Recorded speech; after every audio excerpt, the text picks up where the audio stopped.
আমি কোনোভাবে ওনারা নিয়ে ওরিড না, কারণ এতদিন ধরে ইন্টারন্যাশনাল ক্রিকেট খেলছে, উনি জানে কীভাবে ব্যাক করতে হয় আর কীভাবে রান করতে হয়, এই জিনিসটা জানে। তো আমার কাছে মনে হয় যে আপনারা আমার মানে সবাই যে জিনিসটা ভুলে যাওয়া উচিত না, উনি বাংলাদেশ টিমের জন্য কী করেছে আর ওনার রানটা কতটুকু ইম্পর্টেন্ট, কতটুকু কী করতে পারে। আর যখনই খেলে তখন ম্যান অফ দ্য ইনিংসই খেলে।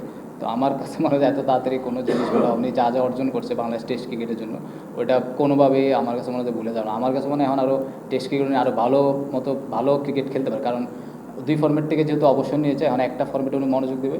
তাই এখন আমার কাছে মনে হয় আরও বেটার, আগে যার যত ভালো খেলতে টেস্টকে এখন আরও ভালো খেলবে, কারণ একটা ফর্মেট যখন খেলবেন তখন আপনার শুধু একটা লাইনেই আপনি থাকবেন, তখন আপনার পারফর্ম করা ইজি হয়ে যায়। ওইটা নিয়ে চিন্তা করছি না ভাই, যেটা চলে গেছে ওইটা চলে গেছে। ওই আমি আসলে না আসলে এটা নিয়ে চিন্তা করছি না, না, না, না, কোনো দায়িত্ব নিব না ভাই। Thank you. 300 হলে খুব ভালো। 300 যদি না হয় 278, 270 অথবা 280, 280 আর 300 হলে মোটামুটি আল্লাহর মতো অনেক বেটার হবে, বেটার পজিশনে চলে যাবো আমরা। হ্যাঁ, কারণ কনফিডেন্স এই কারণে, শান্ত জাকিরের পরে আপনার আমাদের ট্যালেন্টের যারা আছে, তাইজুল, তারপরে হাসান, ওরা ব্যাটিং করতে পারে, এই কারণে মানে কনফিডেন্সটা একটু বেশি আর কি। হ্যাঁ, অবশ্যই আপনার আমার কাছে এই যে এইসব জায়গায় আর একটু আমাদের একটু যারা দুইজন ব্যাটিং করছেন, তারপরে আপনার মিরাজ আছে, অনেক ক্যালকুলেটিভ করে ব্যাটিং করতে হবে। আর কোন সময় ওদের খেলাটা একটা সময় কালকে সকালে হয়তো খুব হার্ড হয়ে আসবে, তো ওই সময়টা আমাদের একটু খুব ক্যালকুলেটিভভাবে ব্যাটিং করা লাগবে। আবার কোন একটা সময় দেখবেন যে খেলাটা হয়তো ছাড়বে, তো আমরা আবার একটা সময় আসবে আমরা খেলাটা ধরবো। তো ওই ক্রাঞ্চ মোমেন্ট যেটা বলেন, যে সময়টা আমাদের থাকবে, ওই সময়টা আমাদের আরও লম্বা সময় ব্যাটিং করার মনোযোগ দিয়ে ব্যাটিং করতে হবে, যেটা অনেক আমরা দুইটা যে আমার আর শান্ত যেমন একটা 50 রানের পার্টনারশিপ হয়েছিল, ওই জায়গাটা আমরা কিন্তু ওই জায়গা থেকে আমরা কিছু বেরিয়ে গেছি। তো ওইরকম আর একটা মোমেন্ট আসবে, ওই সময়টা ওই 50 রানের পার্টনারশিপটা 150, তো 200, 170, 80 করলে তখন ওই 300 যেটা বললাম 270, 280 অথবা 300 ওইটার কাছাকাছি সম্ভব। একজন ব্যাটার কত ইনিংস ফেল করলে তাকে আসলে বিশ্রাম দেওয়া কিংবা বাদ পড়ার যোগ্য বলে মনে হয়? যায় না, এই প্রশ্নের উত্তর আমার কাছে নাই ভাই। অবশ্যই এখানে দেখেন, আমি প্রিপারেশন ওয়াইজ যেটা বললেন যে 5 দিন হয়তো প্রিপারেশন নিয়েছে, প্রিপারেশন মানে আমার কাছে মনে হচ্ছে খুব একটা ভালো প্রিপারেশন। যাক আলহামদুলিল্লাহ, যাও যতটুকু হয়েছে আলহামদুলিল্লাহ। যেটা বললেন যে 100, দেখেন যখন টেস্ট ম্যাচ খেলি তখন হয়তো 100 চিন্তা ভাবনা করে খেলি না, চিন্তা করি যে কীভাবে 4 সেশন অথবা 5 সেশন, 3 সেশন, 3.5 সেশন, 400 ব্যাটিং করা যায়। তো ওই হিসেবে চিন্তা করলে আমি যে সিনিয়র ব্যাটসম্যান, ওই হিসেবে চিন্তা করলে আমার কাছে মনে হয় যে আমি 2 ইনিংসে সেট হয়ে আউট হয়েছি। দেখেন আমি ম্যাক্সিমাম হয়তো 1 সেশন খেলতে পেরেছি।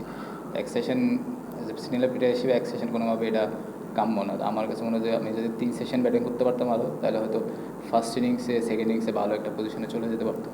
এটা আসলে মানে আপনি যেভাবে বলছেন ওই জিনিসটা ওইরকম না।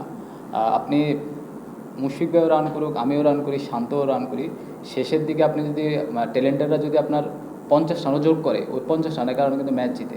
ওই অর্থে বলেছি যে আমি ট্যালেন্টারও ভালো ব্যাটিং করতে পারে, তার মানে যে আমরা ট্যালেন্টারের উপরে নির্ভরশীল। যখন খেলবেন তখন কিন্তু আপনি ট্যালেন্টের উপর নির্ভরশীল হবে, কিন্তু ওনারা ব্যাটিং করতে পারে সেই মিনটা আমি খুঁজছি, তো ওরাও ব্যাটিং করতে পারে, এটা একটা প্লাস পয়েন্ট, এটাই বললাম আমি এখানে। আপনি হয়তো অনেকজনের দোষ দিতে পারবেন এখানে, যারা সেট হয়ে আউট হয়, যেমন আমি সেট হয়ে আউট হয়েছি, তারপরে আপনার জয় সেট হয়ে আউট হয়েছে। যখন যে ব্যাটসম্যান সেট হয়ে আউট হয় তার দিকে আমার কাছে মনে হয় যে তার মানে রেসপন্সিবিলিটি বেশি থাকে। তো যে আপনার 10-এর নিচে আউট হবে অথবা সকাল সকাল তার কিন্তু ওরকম মানে আপনি যদি দেখেন তার আসলে কিছু করার থাকে না। তো যারা সেট হয়ে আউট হয় তাদের মানে রেসপন্সিবিলিটি বেশি। তো আমার কাছে আমার রেসপন্সিবিলিটি অনেক বেশি ছিল, ওই দায়টা হয়তো আমার নিতে হবে, অথবা আমার জয়েরও নিতে হবে জিনিসটা। এক্সট্রা বাউন্স আর শর্ট বলের মধ্যে পার্থক্য হচ্ছে আমার কাছে বলে যে জয় যে বলে আউট হয়েছে সেটা আপনার 4 মিটার 5 মিটার থেকে এক্সট্রা বাউন্স করছে, কারণ ওই বোলারই একমাত্র, কারণ ও 6 ফিট কত 6 ফিট 8, 7 ফিট মনে হয় অলমোস্ট, তো ও এক্সট্রা বাউন্স পায়। তো আমার কাছে মনে হয় যে ওই জায়গাটা আপনার যে আপনি যেটা বলেন শর্ট বলে, সে একটা হলো শর্ট বলে আর এক্সট্রা বাউন্স যখন হয় তখন অনেক সময় ব্যাটসম্যানের কিছু করার থাকে না, কিন্তু ওর ভিতরে আপনার অ্যাজ এ ব্যাটসম্যান হিসেবে আপনার অপশনটা খুঁজে নিতে হবে কীভাবে আপনি ওই জিনিসটা মিনিমাইজ করতে পারেন, কীভাবে আপনি এটা ম্যানেজ করতে পারেন। টপ অর্ডার কেন, আমি আমারটাই বলতে পারবো, আমি হয়তো আরেকজনের মনের ভিতরে কী করছে সেটা আমার পক্ষে বলার ডিফিকাল্ট ভাই। আপনি যেটা বললেন যে হ্যাঁ আমরা লাস্ট মানে 2-3 সিরিজ ধরে আমাদের বোলিং ভালো হচ্ছে, কিন্তু আমাদের ব্যাটিংটা ওইভাবে আমরা মানে কনসিস্টেন্টলি ভালো করতে পারছি না, এটাই একটা দায় আমার কাছে মনে হয়। আর জিম্বাবুয়ে দেখেন, আপনি যখন ইন্টারন্যাশনাল ম্যাচ খেলবেন, আপনার এখানে কোনো টিমকে আপনি মানে লাইট হিসেবে নেওয়ার কিছুই নেই। আপনি লাইট হিসেবে যখনই নেবেন তখন আপনি ক্রস করবেন। আমার কাছে মনে হয় যে কেউ লাইট হিসেবে নিয়েছে, তো আমার কাছে মনে হয় সবার জন্য একটা নতুন সুযোগ। আর সামনে আমাদের টেস্ট চ্যাম্পিয়নশিপের অংশ আছে। যদি দেখেন আপনি যে লাইট হিসেবে নিতেন, তো আপনার যেন উইকেটটা কিন্তু অনেক চ্যালেঞ্জিং, একটু চ্যালেঞ্জ আছে। অন্য অন্য সময় আমরা কি হয়, আমরা ফ্ল্যাট উইকেট তৈরি করি অথবা স্পিন উইকেট তৈরি করি, ওই ইয়াতে আমরা চলে যেতাম। তো আমার কাছে মনে হয় যে আপনি যেটা বলছেন ওইটা আমি যেহেতু আপনার সিনিয়র প্লেয়ার, আমি যদি এতদিন ধরে খেলছি, আমি এজ এ সেট ব্যাটসম্যান হিসেবে আমার কাছে মনে হয় যে ওই জায়গাটা আমি আরও লম্বা সময় অথবা 2-3 সেশন ব্যাটিং করলে বেটার হতো। টিমের জন্য ভালো হতো, আমার টিমের জন্য ভালো হতো তখন। আমি তো আর ব্যাটিং কোচ না, যা হয়তো কোচটা হয়তো বলতে পারবো যে ওর কোন জায়গায় সমস্যা। তো লাস্ট ইনিংস যে মানে এই ইনিংসে যতটুকু দেখেছি, আমি নন স্ট্রাইকে ছিলাম, তো আমার কাছে ওকে অনেক কনফিডেন্ট মনে হয়েছিল। আনফর্চুনেট ও যে বলে আউট হয়েছে ওটা হয়তো আপনার আনলাকি ছিল, যেটা আমার কাছে আমার তাই মনে হয়। থ্রু আউট আমি যতক্ষণ ব্যাটিং করছি আমার কাছে ভালোই মনে হয়েছে।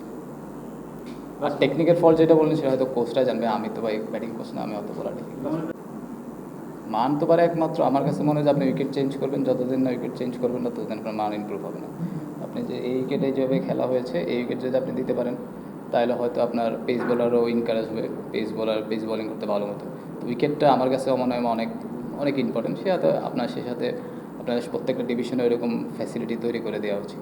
বিদেশি ক্রিকেটার অ্যালাউ করলে আপনার হয়তো ব্যাটিংয়ের জন্য বেটার হবে, কিন্তু আপনার ওই জায়গায় আরেকটা ব্যাটসম্যান, আরেকটা বোলার আপনার তো সংক্ষিপ্ত হয়ে যাচ্ছে, ও একটা বোলার তো আপনার সুযোগ পাচ্ছে না।